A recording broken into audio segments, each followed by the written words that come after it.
My guest for this episode is sports and motoring journalist Ron de Los Reyes.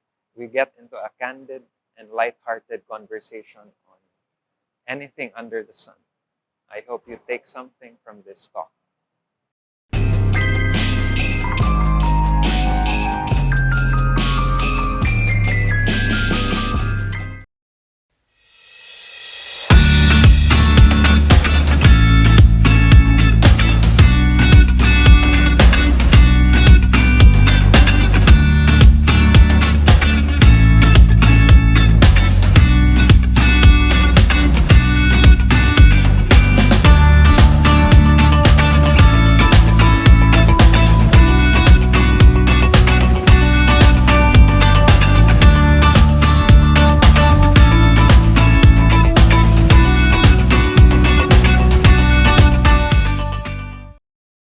Afternoon, Ron. It's Ah, nice to see you again after a long time. I mean, we saw each other recently for a few events. So, yes. how are you doing?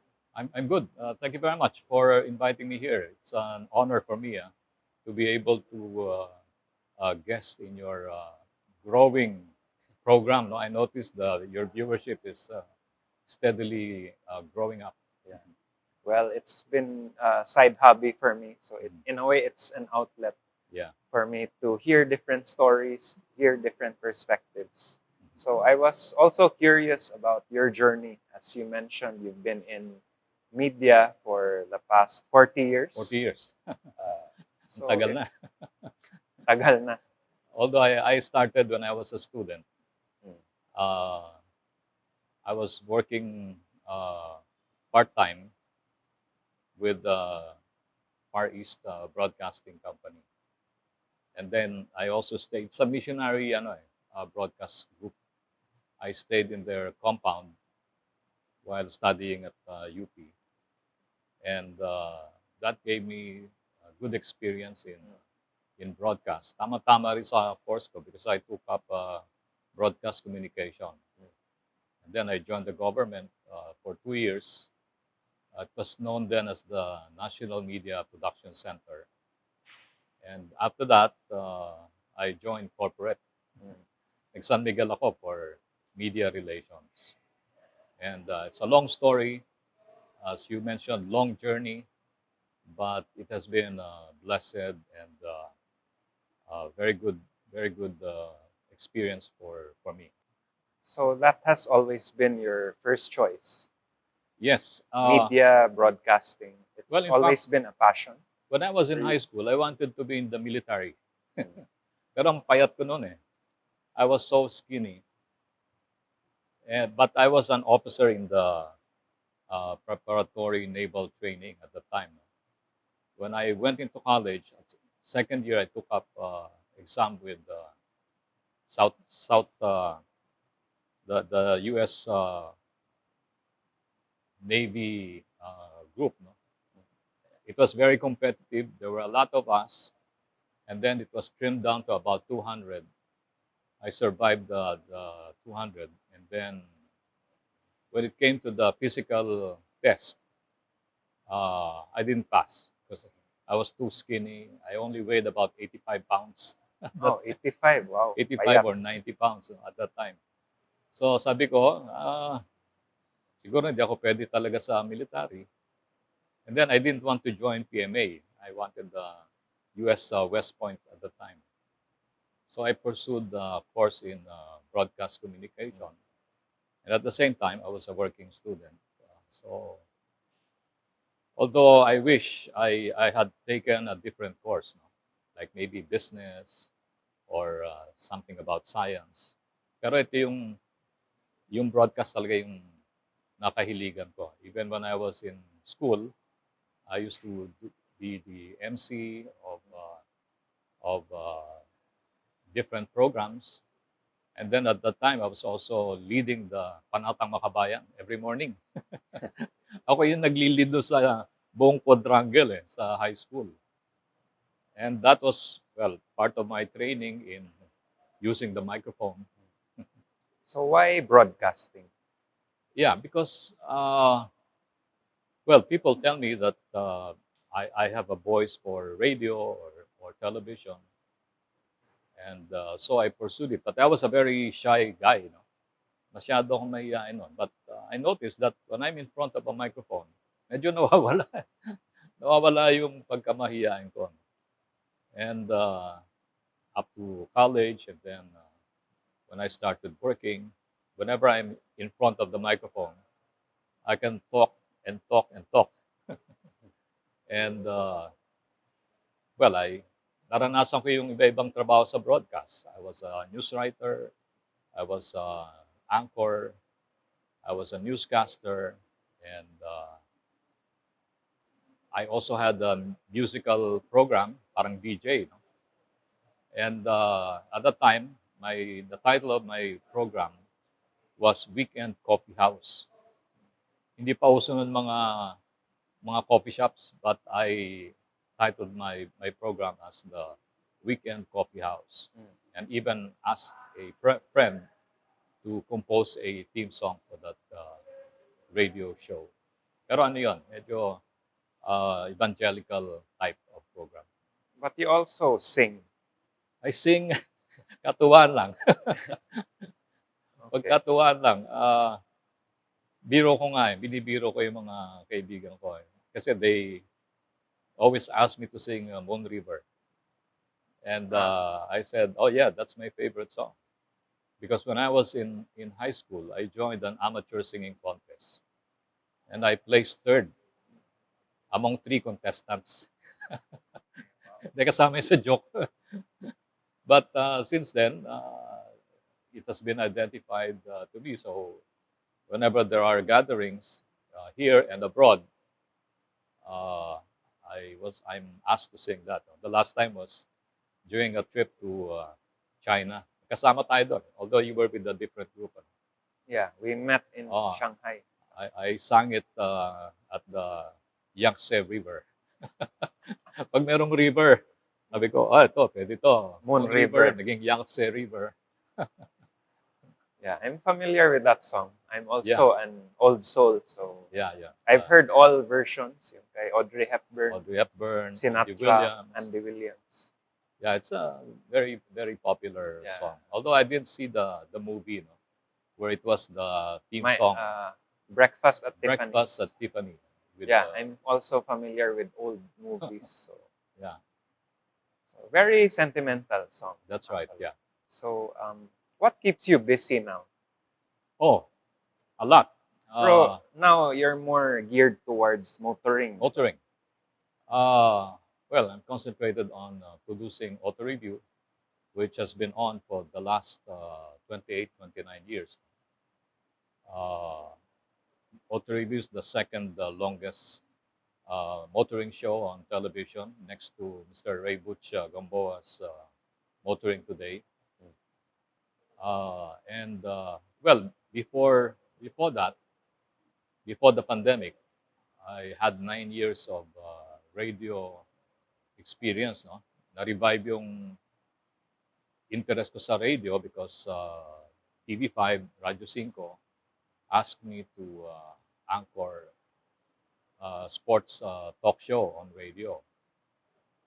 Namimiss ko yun kasi every Sunday yun. Every Sunday. That's also parang outlet, and then I get to meet a lot of sports personalities.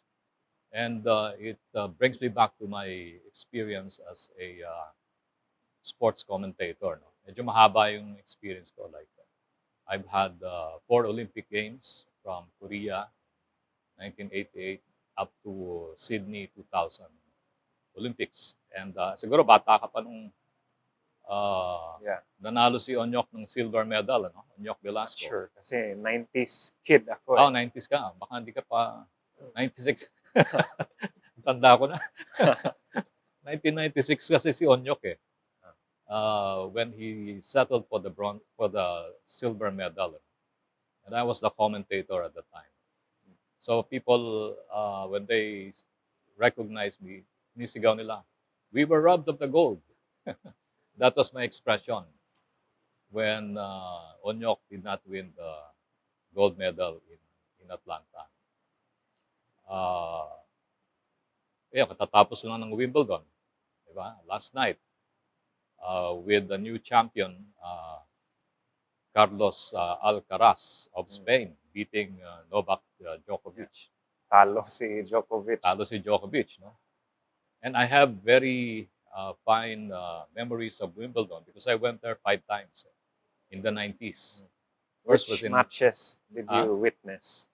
Yeah, 1992. Yung Agassi time ba? Agassi, O he was the champion Pete then. Sampras? Yun. Pete Yung Sampras, mga bago pa lang. legends. Oh. Tapos, inabot ko pa rin si John McEnroe, Mm. Jim Courier. McEnroe, yung mainit ulo, di ba? Laging ano yun. Maingay yun, maingay. Pero very, ano yun, very passionate about this game. And then, ang nakalaban ni Andre Agassi at the time in the finals was Goran Ivanisevic of Croatia. Ganda nung laban na yun. And at that time, ang dami lagi may celebrity. May mga celebrity doon palagi. So I saw Barbara Streisand, who was linked to Andre Agassi. And then the star of Blue Lagoon. The name escapes me right now. No? Pero nakita ko rin doon sina Tom Cruise when he was still with Nicole Kidman. Noong And, 90s, no? 90s. They broke up mga late 90s, Late 90s after group. their last movie, Eyes Wide Shut. Yeah. That was when it started to crumble na yung relationship. Pati si Jack Nicholson, nakita ko ron. And of course, the Royals. Inabot ko rin doon si Princess Diana. Wow. She was at the center court with one of her sons. Unfortunately, she met an accident. 1997, nasa grade 1 ako noon. Grade 1 ka nun? Naalala ko yun. Mm, Car crash sa Paris. yes, that's right. O, nahabol sila ng mga paparazzi. Yeah, Mercedes na S-Class. Yes, yes. Masaya noon eh. At that time kasi I just retired from San Miguel.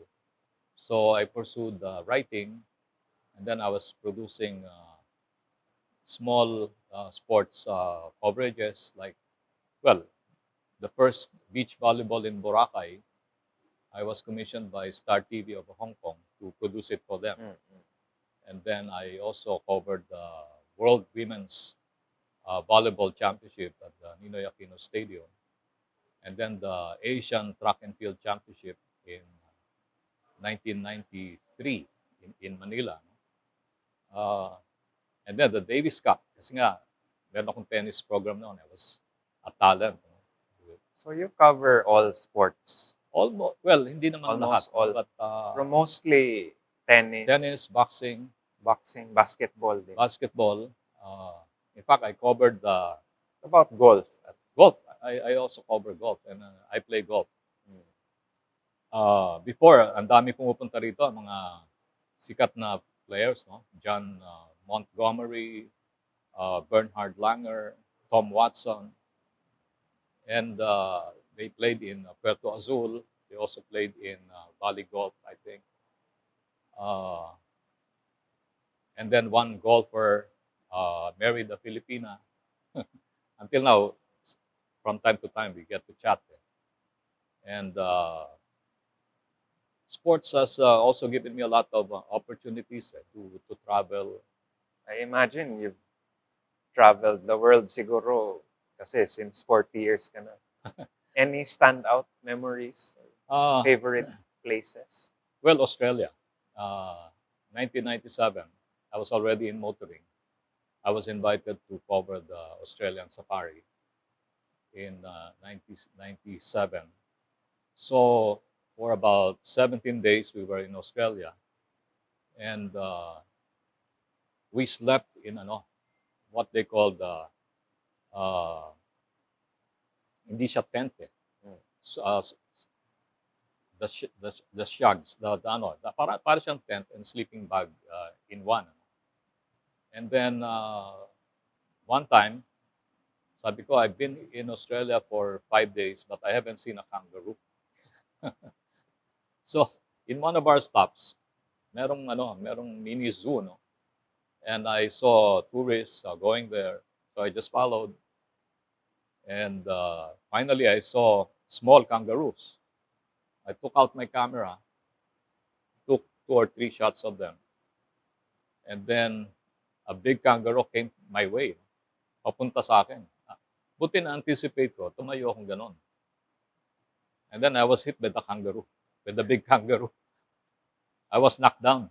Oh, Sabi ko, first time kong ma-knockdown dito. Yung mga boys fight nung araw, hindi naman ako na-knockdown. Pero na-knockdown, traumatizing ba yun? Ah. Na-knockdown ka? na-knockdown ako, bagsak ako talaga. But buti na lang, I was wearing 3 layers of clothes. A shirt, a So, sweatshirt, na protected and ka. winter shirt. Winter kasi noon. Kaya na-absorb yung Impact. yung impact. When I posted it on years later, I posted on Facebook. Sabi ng isang friend ko, "Oh, Ron, you have the distinction of being knocked down by a kangaroo." Yeah. Only a few people can say Only a that. few people. And then 96, I already had my auto review. I was assigned to cover the Olympics in Atlanta. So you were doing all of this simultaneously. Yeah, Car reviews, car reviews, sports, and your sports channel. Yeah, and And some of these were live or all of it? pag Kasi Olympics, some are pre-recorded, some there's live mostly coverage. live. Like the sports coverages, mga live yun. But when I did the Australia Safari and the Australian F1 Grand Prix, yung mga recorded yun. And 96, yun, sa Atlanta, si Onyok Velasco, I covered all his bouts. Even that of Floyd Mayweather. Magka-batch kasi yan eh. Mm. They fought in the same year, although different weight categories. Floyd Mayweather was a welterweight. Onyok was light flyweight. So, and both of them lost to a Bulgarian boxer. Pareho silang experience. But si Floyd won bronze medal because he lost in the semifinals. I remember, although undefeated siya sa professional, as an amateur, I know He had only one loss. he did have a loss. I think umiyak pa siya. Well, they filed a protest, pero Yeah. nothing happened. When he came over in 2018, he came to Manila from Bangkok in his private jet. We interviewed him at the airport, and I had about 3 minutes with him. I asked him about his only loss in his boxing career.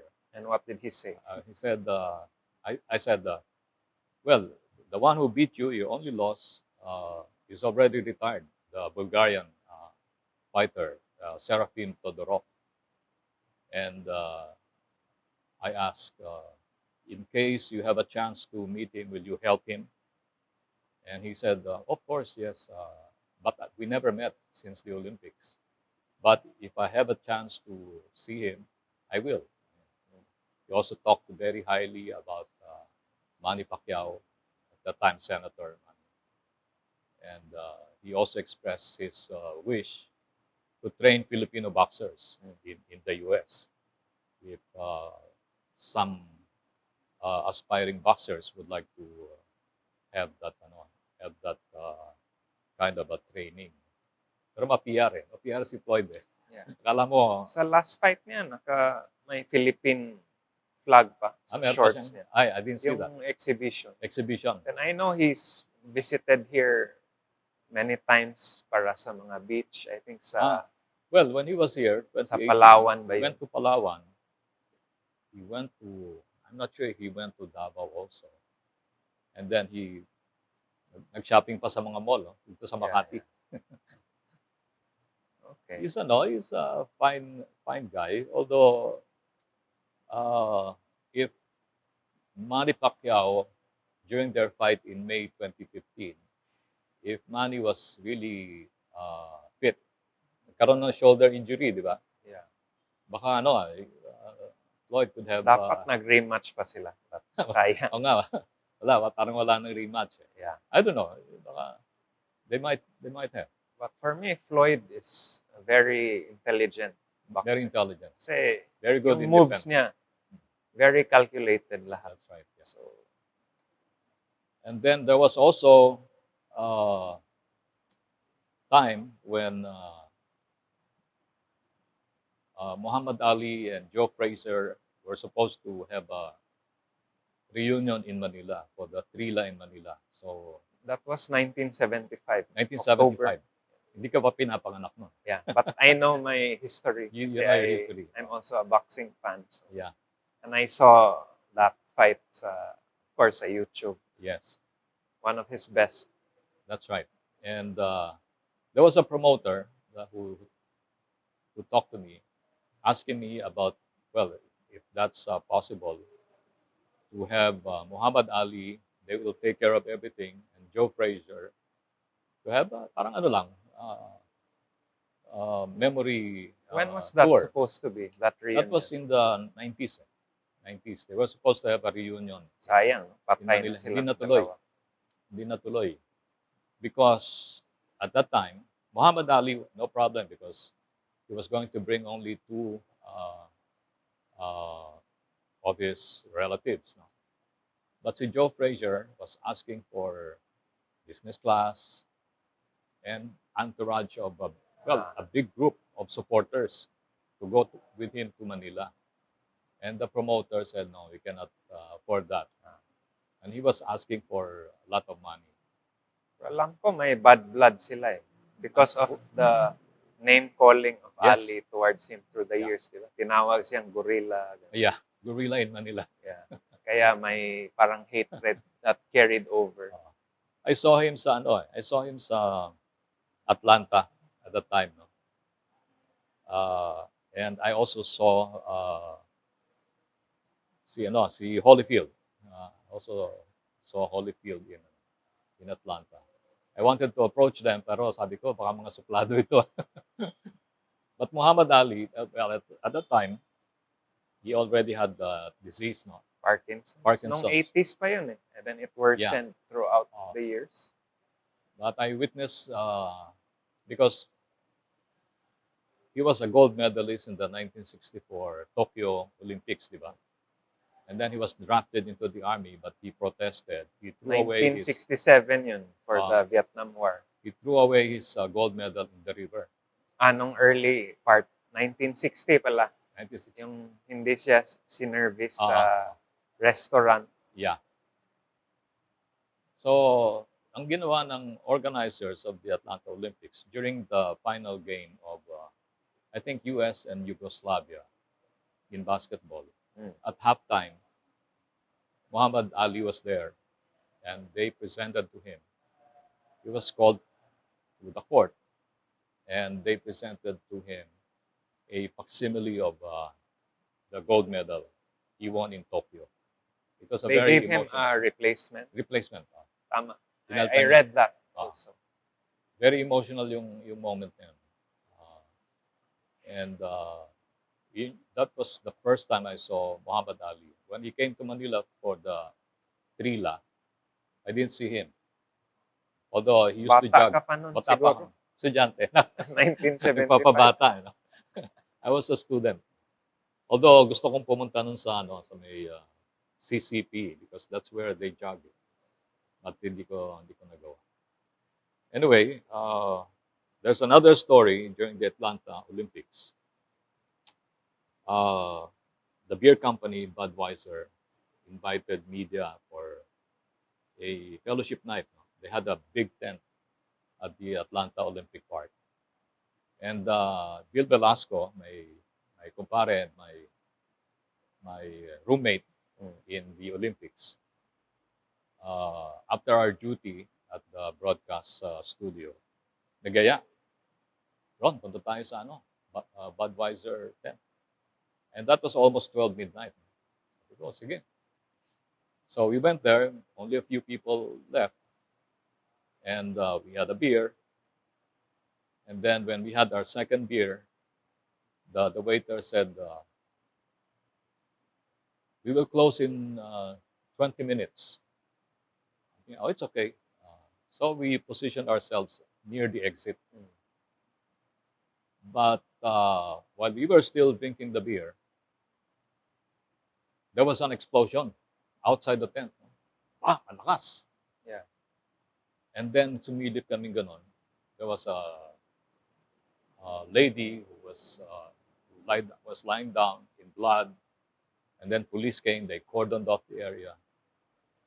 And then kami, buti na lang, we were still drinking the beer. Otherwise, we would have wanted to walk in the Olympic Park. So had we done that, I don't know what would have happened. Yeah, you could have been So sabi namin, we were saved by the beer. blessing in disguise. Blessing yun. in disguise. No? Of course, meron namang ano yun.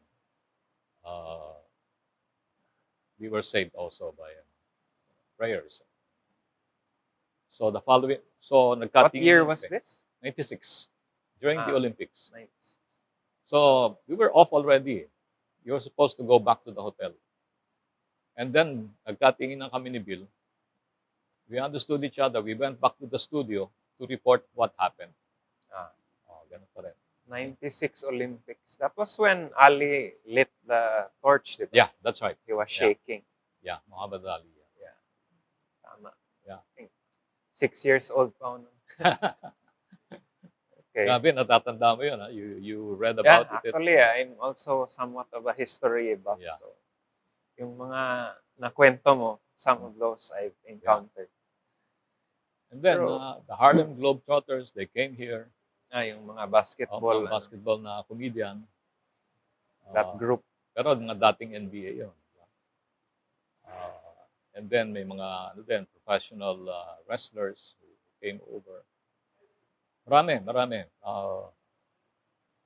And then I started Auto Review in 1994. But the year before that, 93, I was invited by Malaysia Airlines to join a group of travel writers from different parts of the world. So they invited us. We went to KL, and we were assigned one car each. I had a teammate, Vernon Sarne, Vernon Go of Philippine Star then. We were together in one car, but it was a right-hand drive, manual pa yung napunta sa amin. And for 9 days, we were touring a good part of Malaysia. Maybe we covered one third of Malaysia. And I was driving manual. There was a competition, parang treasure hunt. But since ako lang yung driver, at the time, my teammate was not driving yet. Ako yung nagda-drive ng manual. And that's where I got the idea of producing Auto Review. Because during that... So you started Auto Review. It Yeah. was your because idea. of that. Sabi ko, I can do a motoring and travel show. Parang similar to what we did in Malaysia. Similar yung concept. Similar yung concept, driving, and then you go to a destination, and then make halupang sports, because they also toured us to the house of Malaysia's first gold medalist in the Olympics. He had a statue in front of his house. Sabi ko, okay to. And then we went to different beaches, islands. And when I came back, I said I should start producing a show. Wala pa akong title nun. But at that time, I was a talent hosting tennis review. And I said, maybe I should call it Auto Review. And then, nung time na yon, pinapanood ko si Butch. He's a very good friend of mine. And I said, maybe I'll do something medyo different, because motoring and travel yung sa akin. Yung sa kanya was, purely motoring and tips and motorsports. No? So we started that on Channel 13, and then we went to Channel How many 4. episodes ang na-shoot niyo? Ilan? And how long per episode? 30 minutes. Basta 30 minutes. 30 minutes. Siyempre, babawas mo yung commercial. So, the whole material is about 22, 23 So ikaw hours. nag-direct lahat or Halos lahat. And but then you had a team also. I had the team. When I retired from San Miguel, I bought equipment, cameras, editing equipment. Pero hindi pa yung wala pang mga digital noon. And So you reviewed any car that time any kung car. anong uso. So more on yung specs, lahat overall review, price, Yeah, the price. ride, quality, Oo. everything. My first test unit was a Mazda 323. Meron ko dito sa Columbia. Dito yung showroom nila. Ah, And then second episode ko, wala pa akong nahiram na test unit. At that time, I had a minivan, yung uh, Light Ace, no? Which was relatively new. Yun ang pinicture ko. And the third was a Honda Accord, which I borrowed from Quezon Avenue. And that was the first time I drove an automatic. So when we were going out of the Honda dealership on Quezon Avenue, I suddenly stepped on the brakes. Pati yung sales rep ng ng Quezon Avenue nagulat eh. Sabi ko pasensya na. First time ko mag-drive ng automatic. na a new experience. So Ano naman? nabigla. But after 1 hour nasanay na rin. Sanay na rin. Pero mas grabe yung sa sa Malaysia because I drove a right-hand drive, a manual. Sanay tayo dito sa left. Eh sanay ako sa manual. But pag upo ko dun sa sa Proton na kotse, instead of andito yung niya, di ba? Stick eh. Dito ako napahawak sa kanan, sa door handle. Ah, Kasi nasanay sa di ba? Sa left-hand drive tayo. I had different experiences. Even I drove a Russian car in Davao. Pinahiram ako nung, well, parang yun eh. Parang, di naman siya dealer talaga. But he wanted to promote Lada Niva, small SUV. So at that time was the organizer of the Milo Marathon. Yun, nagkasabay-sabay yun. I was doing motoring, I was doing sports. I was an event organizer for overall ka pala, daming Marami. events, daming Bata pa kasi noon. daming energy. Oo, maraming energy. So, tamang-tama, we were doing the Davao leg of the marathon. And pinahiram ako nung kaibigan natin doon. We drove it from Davao to Cagayan de Oro. One of my long drives. Cagayan de Oro. Oras yan. Russian, Lada Niva. How many hours? Isa lang. Right. Davao. 5 or 6 5 hours. And then, one time, pinahiram naman ako doon, the Chinese version of the Land Cruiser. BJ 2020, yung tawag nila. 4x4, malaking SUV, but manual. It was also manual. I also drove a parang military jeep in Camiguin Island. Wala kami service eh. So my local coordinator in Cagayan de Oro, sabi niya, you can drive this old jeep. 19 mga 1940s na. I drove it. Wala pala siyang third gear. Hanggang second gear lang. So From 2 gears from the airport, and then from the pier pala. Kasi Camiguin eh, wala namang direct flight pa noon. Dinrive ko up to the resort.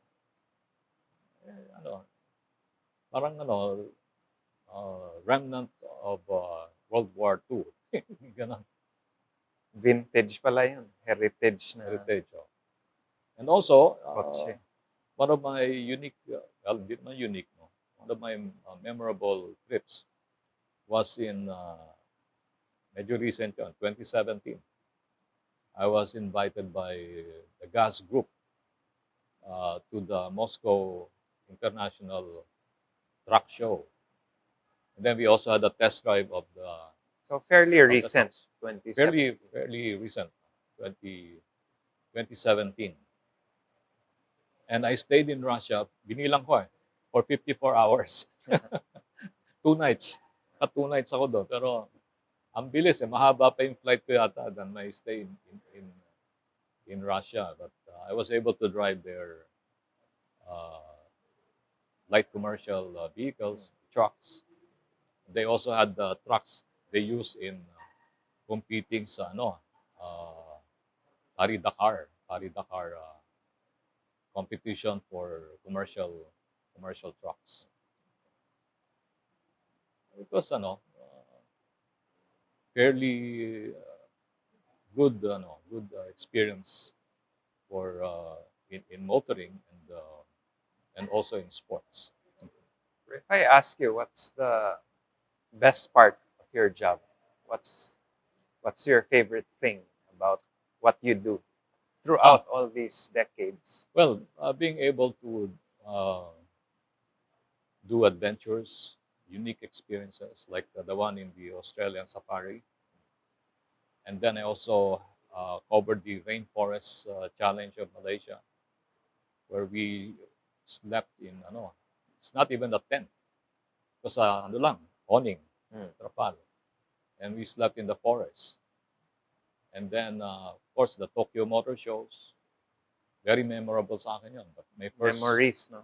Tokyo Motor Throughout. Show was in 1995 in yeah, the Tokyo Motor Show. Then Formula One Grand Prix, I was able to go to Melbourne. Did you Uh, join mga racing before, before? Honda used to stage the Honda Media Challenge. Our best finish, well, my team's best finish was second in one of the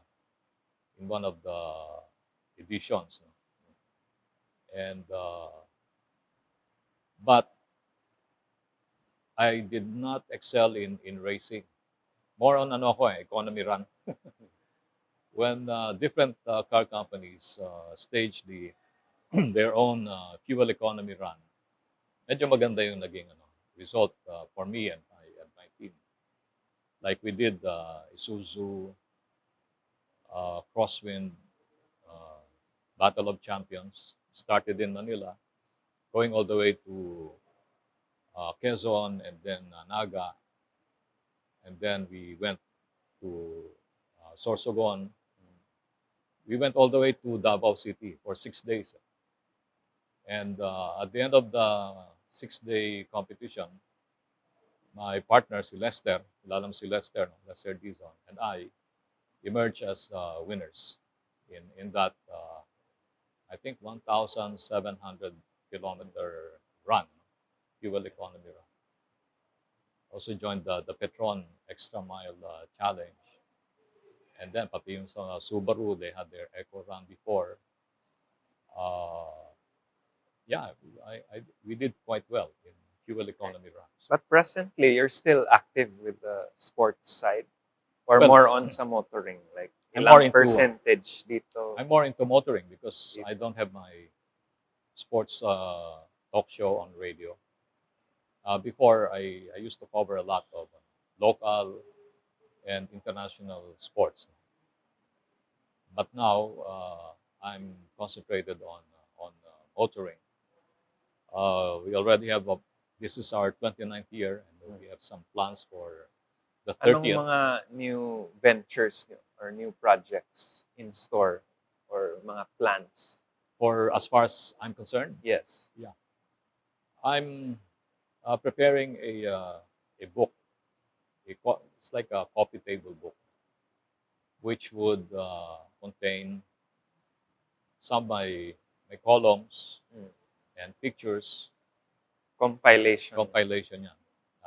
Hopefully, I'll finish it early next year in time for our 30th 30 anniversary. years na pala. Wow. 30 years.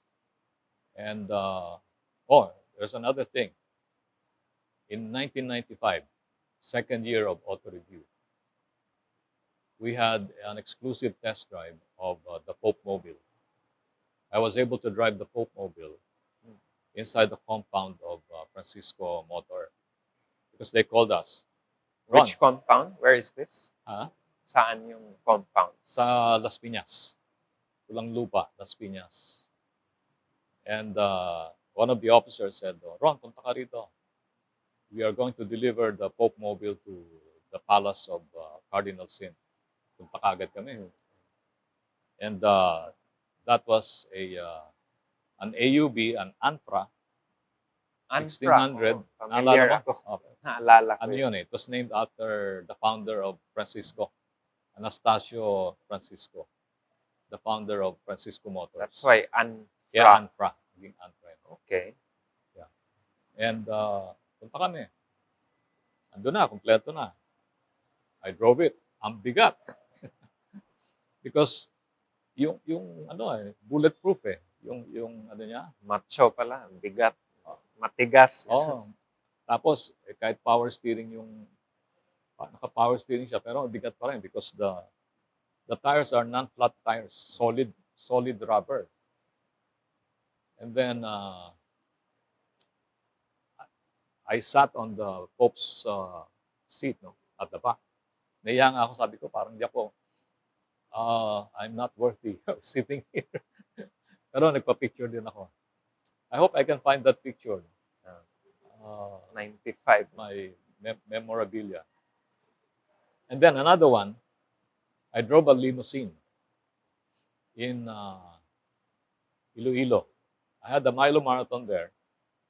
And then nakasama ko sa plane, the owner of that limousine. Sinundo siya sa airport. So I talked to him. He was the son of the late Vice President Fernando Lopez. I go, sir, is it possible for me to feature your car in my show? Yeah, sure. Where are you staying? So I gave my hotel. And, so the driver came with the limo. I drove it. We had the shoot. Tama-tama. My cameraman was with me. So we were able to test drive the limousine. Just went around a few blocks in Iloilo. And my impression was, well, it was a long car, di ba? Ay ko, para akong nagda-drive ng bus eh. But the suspension was very good. We were like floating in there. Yeah. I also took the back seat para kang a Hollywood celebrity. Okay. Mga unique experiences namin. But given your many years in the car industry, I'm sure you've seen the changes throughout Yes. the past decade. What can you say about this new generation? Well, the cars now, of course, they're high-tech, very modern, very safe because of the introduction of various safety features. For example, you're also a Honda dealer. The Honda has its Honda Sensing, which assists the driver, making him a safer driver, and also, of course, the car on the road. Even Toyota, Hyundai, Suzuki, they have their safety features, new safety features. And of course, nauso na ngayon yung mga hybrid, which is, I think, Hybrid and maybe Hybrid soon and more electric. EVs. yeah, the EVs. I think we are in the right direction because sooner or later, maubos na yung fossil fuel. And we have to go electric already. Well, first hybrid and then electric. Yeah, ito sa likod mo. Oo nga, this is Ioniq 6. We Wow, just launched this. ang ganda nito, World Car of the Year, di ba? Yes. The Ioniq 6. I saw this at the MIAS, but I think this one is because at the MIAS you see a lot of cars, so parang maliit eh. But when you see it, It's actually quite solo. spacious. When you see it solo, malaki pala malaki rin pala. And I drove an electric car from Quezon City to Which one? Batangas. This is by BYD, the Dolphin, Mm. and I like it. I liked it. I enjoyed driving it because Tahimik. tahimik, and then ang ganda ng acceleration. I think it's well, basically the same with the other EVs. No, I also tried the Kia EV6. No, uh, although on a short course. No, but the Dolphin, I used it for about a week.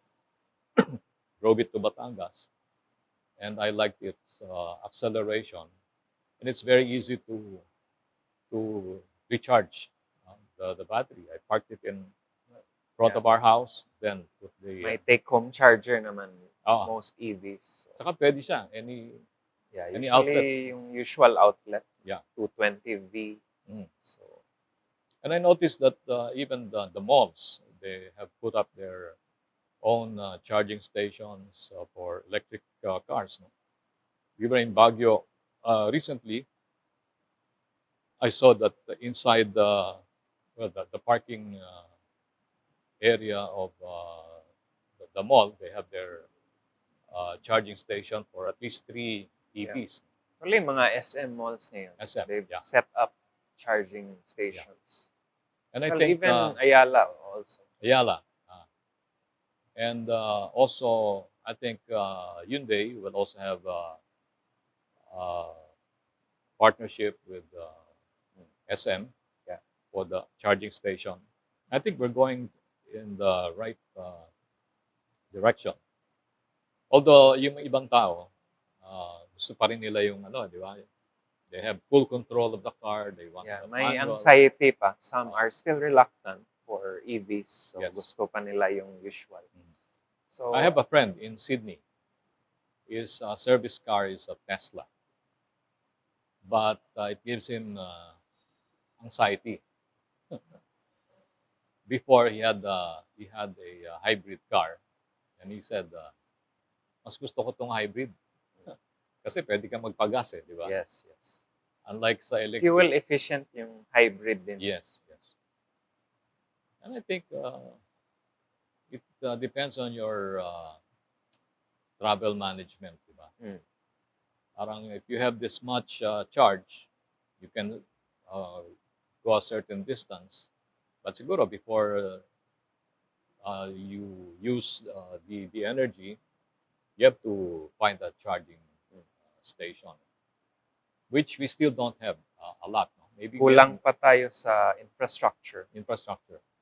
But things are looking better because of the tariffs kasi wala Yes. na. So, lower prices for the units, lower prices for the chargers also. That's right. Yeah. Then slowly, once infrastructure is set up, there will be more of an embrace sa EVs. But slowly pa yan kasi ngayon, siguro less than 5% pa yung Yes. presence ng EVs sa buong market. On your part, as a dealer, are you optimistic about electric vehicles? Well, on our side, we want to be the first lang. Kaya we're the first dealer group to invest in EVs charging stations. Oh. So even if it's still somewhat unclear now, we want to be there. Kami yung pioneer. So nakauna kami. So we have that assurance to our clients that we're ready. Alam mo, happy nga ako sa developments. Because as early as 20 or 20 plus years ago, the industry was already talking about EVs and the infrastructure that will come with the introduction of the EVs. But then now, it wasn't really a focus It before. wasn't di ba? focused. And there was no concrete steps. Pero taken. ngayon, the government is Yeah, eager for more support Yes. in that aspect. And with the incentives being given to distributors and manufacturers, Ba, walang coding. may mga ganun. lower tax, di ba? Lower tax. In the US, well, when the hybrid cars were introduced, one of their incentives was to be able to drive on the express lane, even with the driver alone. Mm. Because there, you're allowed to use the express lane if you have a passenger, Mm. 2 or 3 persons. Yeah. But now, even if you're alone, but you're driving a hybrid or electric, you can use the expressway without committing any violation. Yeah. Well, I think it's inevitable naman that Yeah. we're headed towards electrification. Just a matter of when, not if. Pero yeah, slowly we'll get there. I wanted, Kaya as a dealer group, we've slowly introduced na mga EVs. Among the brands under our belt, Mm. we have 4 brands brands that which have carry EV. EVs. And you have the most affordable EV. Yeah, the the moment, Jetour the ice Jetour. cream, which is actually creating a lot of buzz How's now. it doing? How's it doing? A lot of inquiries so But far. kulang sa units ba or you have it? It's coming. It's coming. Yeah. Kasi ang cute eh. So I'm sure that also has a market, yung mga That's right. millennial, yung mga Yeah. first time car And owners. if you use EVs, you save a lot of money because charging the car battery would be more inexpensive than getting fuel for your car, and you can charge at home. Yeah. There's take-home charger, but in fact, our dealerships, we do have our fast charging. Like example, ito na. dito, we're here at Ito na ba yun? Hyundai Makati. Ah, So we have the fast chargers set Ah. up. So we also have sa yung Nissan Okay. man-trade namin sa Sa Makati. Makati. We have one in Cebu and one in Davao. So the major dealerships in major cities. Malaki ba investment for that kind of Actually, malaki, no? yes. Okay. But that's why, as I said, exclusive kami for Nissan and Mm, we're the first also for Yeah. Hyundai. So kaya we're spearheading that. that's Kahit ano. medyo tahimik pa ngayon Ah, ang movement, but we're there. yes. That's very good, and I think for people like you in the automotive industry, as I mentioned earlier, you're uh, paving the way, or you're a trailblazer. Yeah. But what can you say about the auto industry now and then? I'm Oh. sure big difference kasi now maraming brands, maraming models, and car ownership is much easier. Plus booming yung economy. Yeah. I'm sure it must have been very different nung 90s. Kasi In the 90s, we experienced despite the economic downturn of 1997, the industry, I think, still did well, no? Because at that time the volume wasn't that big yet, no? Kasi alam ko, mga mayaman lang maka-afford dati. Or only a select few.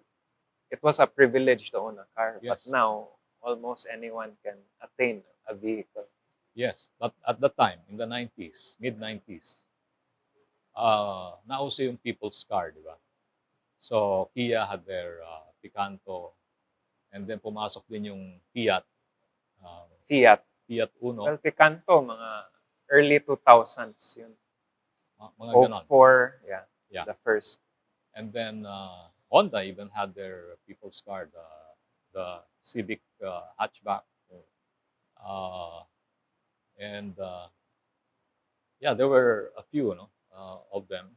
So Daihatsu Charade. There was a Daihatsu Charade. In fact, I had one Charade before. yan. Yung maliit. Maliit siya na 2-door, pero spacious inside. Alala ko pa yun. Oo. So marami ring naka-afford ng kotse na yun. Then nagbalikan na yung the big ones like Toyota came back in the early 90s. Nissan also, and then Mitsubishi before martial law had the Colt, no, Mitsubishi Colt, which is now called the Mirage, and nawala lang yung sakbayan ng Volkswagen, no? Yung they manufactured their own body Yeah. using Volkswagen engines. Uh, in a certain way, the industry was booming from the 90s up to Yeah. 2000, and then nagkaroon ng mga bagyo, di ba? But for you, how has buying behavior changed? Well, And what can you say about yung new generation ngayon? Social media, yeah. Facebook, TikTok, I can say a lot about that. online. Well, before my experience was okay. People ask me about my recommendation about cars, no, and then I give them some tips. Ano yung pros and cons of the different models. But even before they ask you, they already have something in mind. Yeah. So, okay, you give this to them. Later on, you find out that They're just assessing, no? they're just Pero assessing, and then may naisip na and pala. then yun, they buy what they want. Well, ngayon siguro they can be swayed, no, because very competitive yung market. Marami ng options. Marami ng So option. it's harder to pick. Yes. Before nga, the Korean cars hindi pa gaano accepted, di ba? Pero ngayon, accepted na eh. And then, in the early 2000 or mid mga 2010, people had doubts about Chinese Yeah. brands, no? Kasi ever since, di ba, ang Pinoy, Japanese talaga. Japanese and American. Mga Toyota, Mitsu, Oo. Nissan. Then later on, mas na-embrace yung Korean brands. Yeah. Then now, we see more of an embrace with the Chinese brands. Yeah. The Chinese brands are doing well now because, well, I think the secret is that they employed European and American engineers, no, to work with them. There's more emphasis on the value aspect.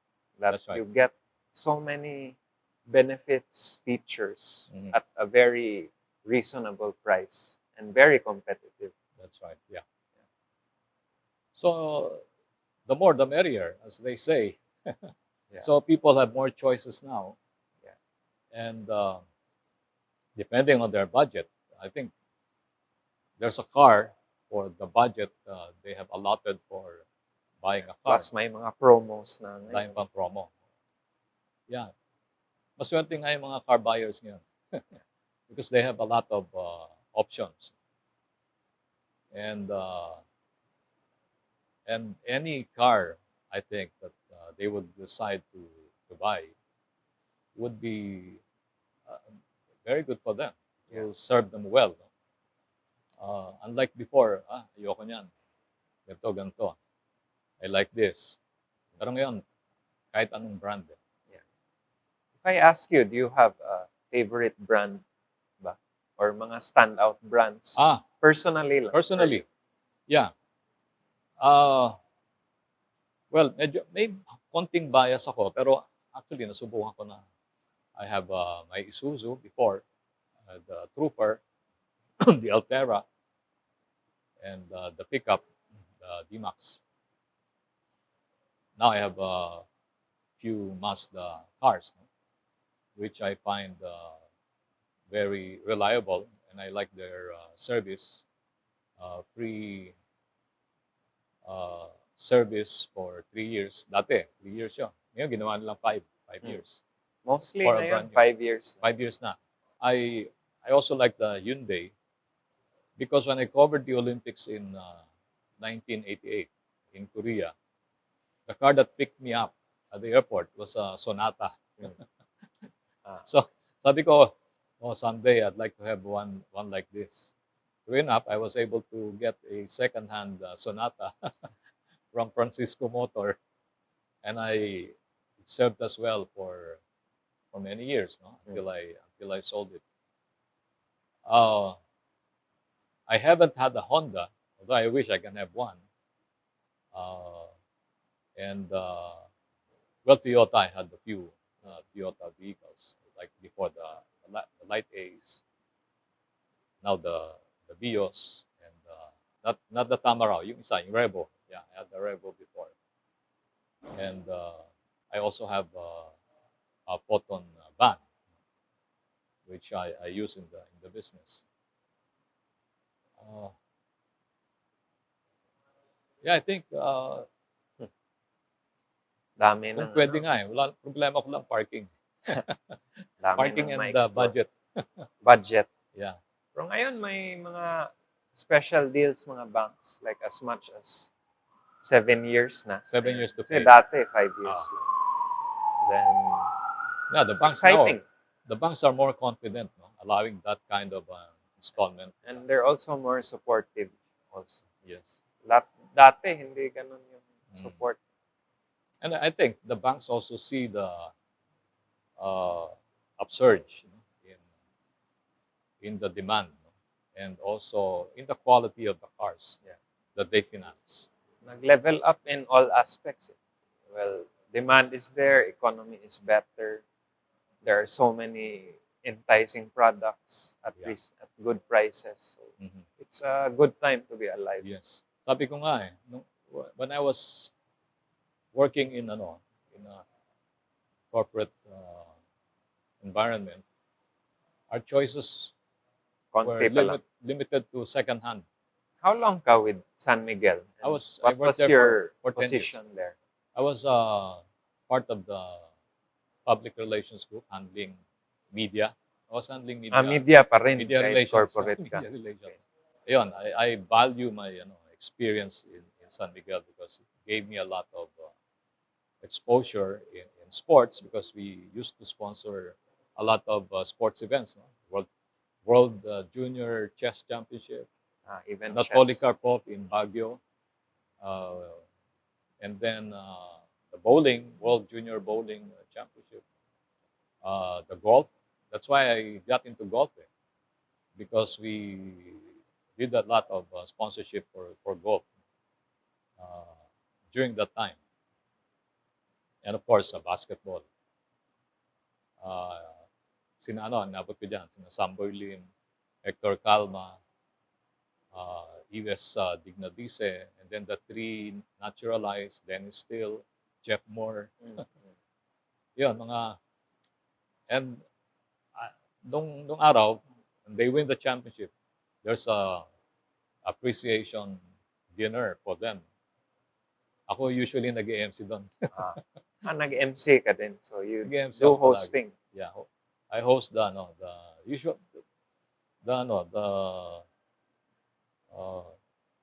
I host their events, even their centennial, 1890 to 1990, 100 years of San Miguel. Wow. That was the time we went live in 3 different locations. San Fernando, hindi pa uso masyado, no? San Fernando, and then head office, and then Cebu. We were live. And then one of our PR projects then, I think this can also be adopted by a company like you. We produce a newscast for the different plants of San Miguel.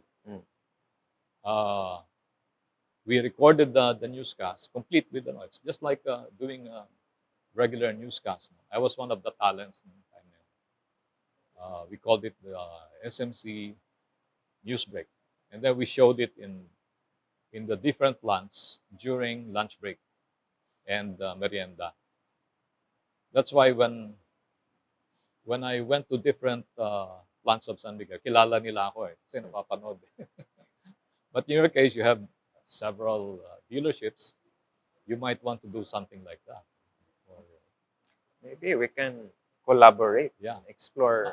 Because you already have well, this is like a studio already. Actually, maybe we can come up with new ideas. Yeah. Who knows? And right? Have some fun in the process. Yes. And then you get your employees to be the anchor. Pwede. Some of them. We have a lot of talented employees as well. Oh. So creative din. Within your company, I think they will get to know what is happening in the different dealerships and also in the automotive industry. Yeah, Ano the lang, industry as a naisip ko lang. whole, or even maybe news per brand or Yeah. updates, right? And when you have a sports event, maganda rin yun. Over, di ba? You can mix it up, sports, motoring Yeah, yeah. as one. Yes. Okay. So I imagine in your 40 years, you must have developed many friendships also with Well, different figures, different characters, oh yes, yes. I've seen a lot. I've seen and known a lot of company presidents. They were very nice. Their terms of office usually 3 to 5 years, di ba? So we see presidents come and go. But I've established a very good friendships with them. So those who have already retired, sometimes we still get to talk or chat on social media, no? And I find them very, very kind, very interesting, and humble. Uh, and they have this willingness to learn, you know, from people like us in the media. They ask our opinion, and they value the friendship and the contribution that the media has given the industry. In fact, in maybe about 7 or 8 years ago, if I can mention Toyota dealership, so the association, Mm. they invited us, like Ray Butch Gamboa, Aida Sevilla, Pinky Colmenares, Al Mendoza, and myself. They gave us a plaque of appreciation for, they said, our contribution to the development of the auto industry. And to date, I think we were the only five who were given that honor. Wow. It's a And short list. I still have that trophy. Must be a real In the house. privilege to Yeah. be part of that. Lima lang. No? Yeah. And these are the whole dealerships of Toyota. And even when the industry organizes the big shows, Philippine International Motor Show, then the Manila International Auto Show, they also uh, demonstrate their appreciation through some awards. And of course, one of the longest uh, giving bodies or award giving bodies is Ford, the Henry Ford Motoring Journalism Award, for which our show already has a Hall of Fame. Sa tagal no? Hall of Fame award. Hall of Fame. Like Wow. I think we already have about 9 or 10 Hall of awards. Fame, parang lifetime recognition na yan. Yeah. It's like your whole body of work. Yeah, but still, I think we still have a lot of improvements to do. No? I think there's still a lot of room for growth, room to explore. And Marami pang magawa. social media, well, it's the new craze now. No? Medyo late kami to start our YouTube channel. We're good, catching up, but those who have concentrated on YouTube much earlier are doing very well. Yeah. I know YouTube is more difficult than Facebook, but yeah. Yeah. It's a challenge. Yes. Although before there was, I attended a seminar, a business seminar. One of the speakers, is an economist. He said in the future, that was about 10 years ago, uh, social media will influence a lot of people, social media. But he said the conventional media will continue to play their role, Yeah. as the final. I think tuloy pa rin si Tuloy pa rin. traditional, Like conventional if media. people decide to get a car or a house, or they will they will still depend on the traditional media, Of course. newspapers, radio, television. Although they also get uh, impressions or reviews from the social media, Yeah. but then they will still have to. I think as a whole yan, traditional, conventional media, and on top of that, itong mga vloggers, digitalization, Yes. the new way of, you know, Mhm. marketing online. Yes. Kasi lahat ng tao nasa phones na. As a phone, yeah. Where we get our news, it's Mhm. all through our phones, Yeah. smartphones. Iba na yung viewing habits ng mga Pilipino. No? Yeah. Dati television was for entertainment, news, education. Shift na ngayon. But now they have an alternative, the social media, uh, which I think I'm not sure if this will go a long way or baka ano lang siya. It will pass after a while. No? But knowing the development of technology, Yeah. I think it will have to stay. But I think we have to, of course, adapt as and roll with the changing times. That's right. Like, di ba, dati yung Nokia sikat, then na obsolete. So, similar. Yeah. Pag once may bagong behavior na, yung general public, Mhm. it's very hard to stop Yes. the changes. So it's important. We need to be updated, Mhm. in the know with what works or what trends are really working for a period of time. So I think for the younger people like you can easily adapt to the changing times. Pero kami medyo old school eh. Yeah, well, like now we're having this conversation. It's good that we have this exchange of ideas, you know, para ano, we continue to grow and That's level right. up. May marami pang ma-explore, Mm. certainly. Ako nga nung when I was doing a lot of things, sabi ko we had social media at that time. Like I was doing auto review, I was doing writing Yeah, I'm for sure people can just and then view it right away. Mga episodes mo, if that was today. yeah. No? Kung we had YouTube much earlier. Siguro we could have gathered strong support. But before may mga mamimit ako mga tao. Oh sir, nakita ko yung review nyo sa X-Trail. Napabili tuloy ako. Yung iba naman, oh, I saw the crosswind going up to Mayon Volcano sa visitors center. And sabi niya, it helped him decide to buy an AUV. Marami. It warms my heart, no, if I hear stories like that. But I was at Trinoma the other day, and I was surprised because somebody approached me. Sir, kayo yung sa YouTube. Napapanood na pala sa YouTube. Ah, Auto Review Philippines. they recognized you. They recognize me. Hindi na sa TV, kung saan lang. YouTube, because unti-unti naman we're developing the Nag-shift. No? YouTube channel. Okay, but I think the fundamentals still stay the same. It's just the channels now, Yeah. the medium.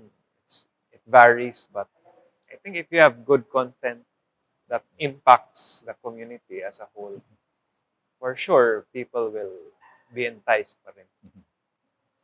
I have one experience with the fuel company, Total. They invited us to be crew members in their station in along SLEX. So we had a short seminar. And then they gave us uniforms. For about half a day, we were gasoline boys. And then while I was filling up one of the vans, the driver recognized me. Sir, di ba kayo yung sa TV, sa boxing? Sabi ko, oo. Sideline ko to eh. we were serving as fuel attendants. No? And then, kailangan mo siguro si Chris Van Hoven, mistiso. Hindi makapaniwala yung driver. Mistiso ito, ba't naglalagay ng gasolina? We had fun doing that kind of. I think it hasn't been repeated since that time. Yeah. Uh, and that was a good, well, CSR project, or a good project of Total at the time, so that we would know the responsibilities of the fuel attendants. And we were also given fireproof pair of shoes. And then yung mga suot namin walang bulsa. Mm. So that, well, the reason is that pag may mga barya-barya, wala silang paglalagyan. Di ba, nagbigay ng tip yung keep the change. So, wala silang paglalagyan. So yeah, very interesting times. So I'm glad we had this talk. Thank you, and Yeah. congratulations, because this is a good innovation Yeah, on your part. as I said, this was because of the pandemic. Dahil na bore sa bahay, maraming naisip. Oo nga. Yeah. So it also led me to question yung existence natin, the responsibility we play as human beings in Yes. impacting a greater cause. So yeah, this is why I also began this journey. Mhm. So I thank you for your time. And baka you have a parting message to Oh, yes. our viewers. Well, aside from doing auto review, I'm also an advocate for road safety. So I always remind my viewers to drive safely all the time. In fact, we had a project before, fun run. We called it the Auto Review Run for Road Safety and Courtesy, Mm. to encourage motorists to be respectful of the other users of the road. Kasi if you notice, di ba, you make a signal, somebody will blow his horn at the back, di ba? And that's not being respectful, no? Yeah. Kasi on my part, I said I'm indicating that I want to turn left or turn right. Then there's a motorist at the back who will blow his horn, and that's very disrespectful. It's not a right attitude on the road. And then you are on a pedestrian crossing, somebody will cross, and the driver will blow his horn Yeah, to may stop the mga pedestrian. pasaway pa rin. No? Dami pa rin pasaway eh. Marami yung nakitang viral videos din. Dami. Ganyan. Kawawa yung pedestrians. Tapos yung mga bikers, di ba, in the early days of pandemic, ang daming nagbabike, di ba? And at that time, the safety measures were not in place yet, no? Walang pedestrian lane. And a lot of motorists walang pakialam sa mga nagbabike. Yeah, very important. Walang madamay ba? Oh. Kawawa. Saka may madamay pa. Driving is a privilege, no? Parang hindi ko meron kang license, you can do anything. You still have to observe courtesy, discipline Freedom on the with road. responsibility. Yeah. So we held that auto review run for road safety for about 6 years. We held it mostly in Metro Manila. Quirino Grandstand, at the BGC. We also held one in Batangas and also in Davao. So I don't know if we can still revive it. I hope to revive it also. Yeah, I think that's very important. It's educational for the participants, because along the way they see they can read the slogans about road safety, and we also have fun games for them about road safety. And I hope we can revive it. Maybe next year. Yeah, maybe. On our 30th anniversary. I think you should continue to spearhead that. ano lang mahirap lang talaga mag-organize because when I was doing the marathon organization, I was the first in the venue and also the last to leave the venue. Talagang babad eh. And then, nung time na yon, ako din yung gumagawa ng press release. Ah. So from the hotel, I had to call the newspapers and dictate the release, no? And then the photos had to come the following day. Wala pang wala pang internet at the time. Now it's very easy. Yeah. Very easy. Okay. Okay. So, thank you for Thank you. My pleasure. a nice conversation. So, until we meet again. Yeah. Thank Next you time, so huh? much. Let me know. Yeah. Good luck, huh? Good luck. Congratulations. To more collaborations. Yeah. Ikot nyo branches natin. Sige, sige. Next time siguro, Do more auto reviews of our products. yeah. Yeah, more on the vehicles that you Yes. Okay. that you offer, di ba? And the locations. Kasi it's also important. Yes. Especially even this one is a very good location for you. Location, branches, and products. Yes. Pwede. All right. Thank you. Thank you very much. Thank you, Michael. Maraming salamat po.